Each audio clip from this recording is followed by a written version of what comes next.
Hey Scoli-Scribers, welcome back to my channel, and today I'm starting a Scoli-Series that explains my scoliosis journey from age 12 to age 20. So ironically, I'm beginning this series by starting backwards when I was 12 years old.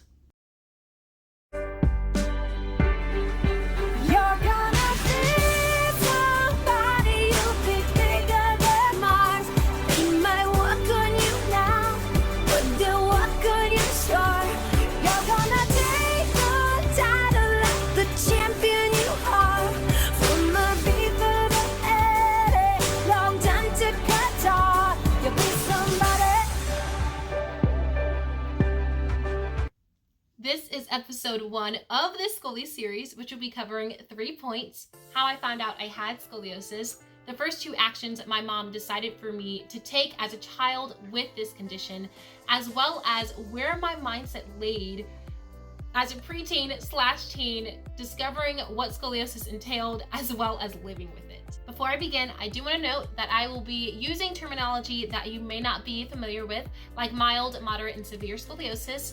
And you may be wondering, why is this girl trying to explain the different spice levels of hot sauce? But that is simply not the case. And I also may be mentioning different types of scoliosis, like idiopathic scoliosis.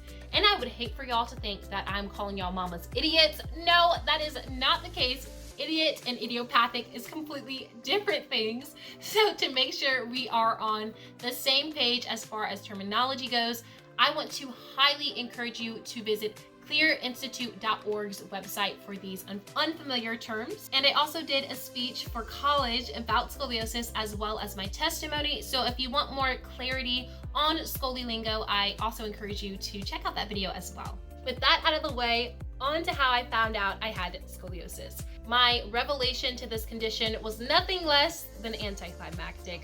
I truly just found out through a doctor's appointment with this little tool, basically a level anyway. So they had something in the doctor's office that they called a Scoli-meter. And like I said, it wasn't exactly a level, but it looked like it. And they literally, I have to bring Minnie and I out for this, but they literally just told me to bend down. And what they did was I think just put this on my back to kind of see, I guess, how level my scoliosis or my spine was or something like that. And so they were kind of like, yeah, we are kind of detecting, I guess, some type of some scoliosis that you may want to be aware of. And I don't know if I actually got an x-ray, but I think I was around that lower moderate range of maybe 30 degrees. I could have been maybe 29 degrees. But yeah, that's honestly, essentially, I'm going to keep it short and sweet. That's how I figured out. I think it was a simple Scoli-meter and a simple doctor's checkup. So after that normal doctor checkup happened when I was about 12 and a half, my family and I recently would have just moved to Italy. So I'm a military brat, and so that's kind of what happened shortly after I got that x-ray. And unfortunately, we definitely realized that my scoliosis had gotten worse, and luckily it was not through pain. I did not realize it was getting worse because I had more pain. I actually did not have any pain at all. I was a very active child. I was in swimming, ballet, did horseback riding, and so my spine was really flexible. I did not have pain.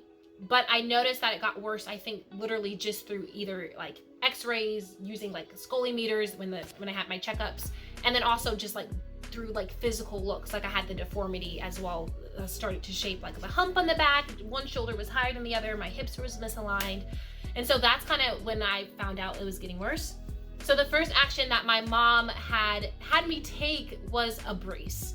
And I actually wasn't nervous about it at all. I was like, okay, I'm thinking to myself, this is gonna help my back become fixed. It's gonna get better. It's gonna be great.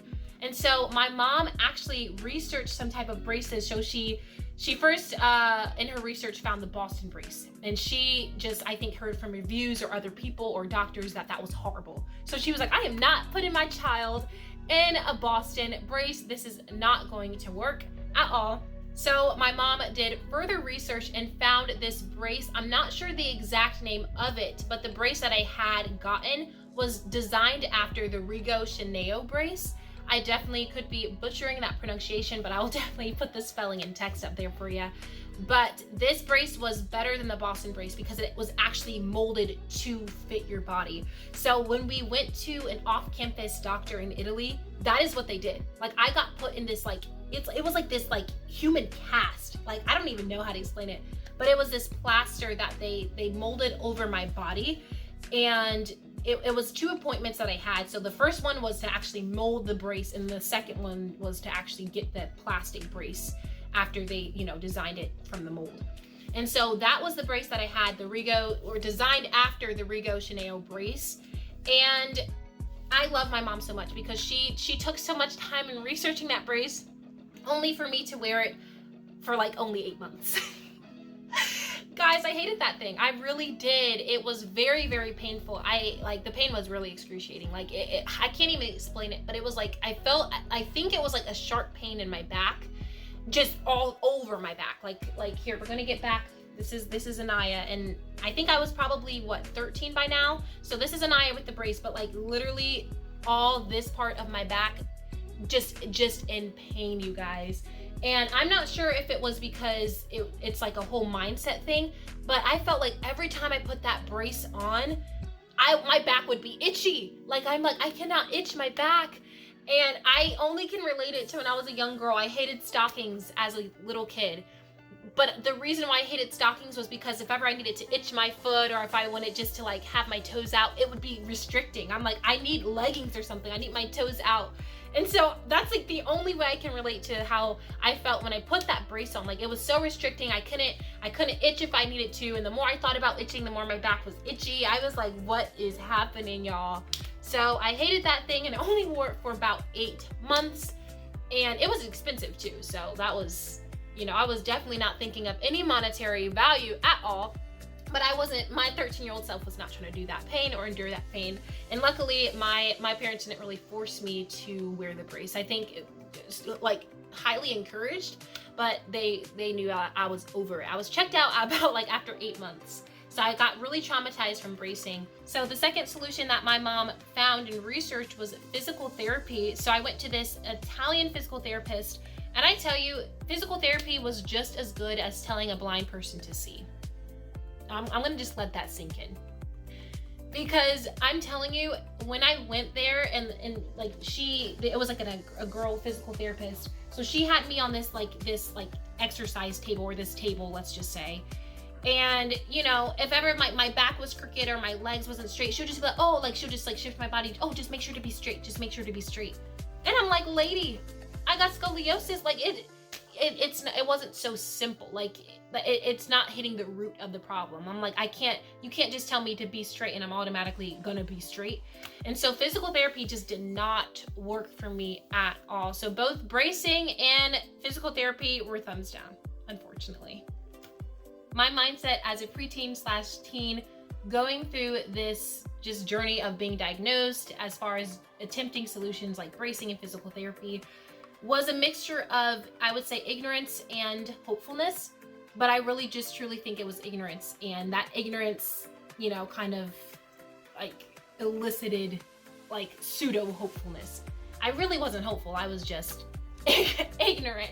And so I did believe that scoliosis would be a quick fix. Even with the solutions that didn't work, I was just like, well, there's going to be one of these solutions that's going to get my back fixed. And I thought it was as simple as, if you scrape your knee and put a Band-Aid on it, it'll be all better. And that really wasn't the case. And what's really sad is, even when I did get diagnosed when I was like 12, the doctors told me that this is something I had, and I was like, okay, be mindful of it. But they failed to tell me what it actually was. And I'm like, that's so funny to me, even looking back today, because I'm like, how are you going to tell someone, oh, you have something, but don't really explain what it is? And I think that is the most like annoying to me, like looking back at it. But obviously it's just like, you know, maybe they didn't really know, because there is a difference between doctors and doctors for the spine. And so I think that's why you do have to kind of like broaden your horizon of doctors. You know, if your foot's hurting, it may be best to go to a foot doctor, because, you know, you don't want to get told something wrong. But yeah, so I would say that, in short, that was my mindset. I was very hopeful. So was my mom.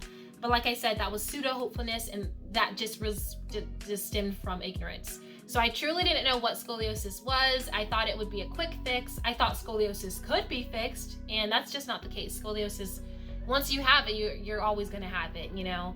And I think I didn't know that truth yet, but there was a lot that was about to go down. I truly hope that you have been enticed by this episode 1 of the Scoli-Series, because there, you know, was a lot of interesting facts that you may have just found out about me as far as being a military brat. But then I'm hoping that this kind of encourages you to kind of know, okay, what happened in her scoliosis journey, because you guys, there are a lot of things that happened in the in-between. So I am so excited. I'm hoping that you guys are going to stick along for this series. Well, I will see you on episode 2. Bye, Scoli-Skivers!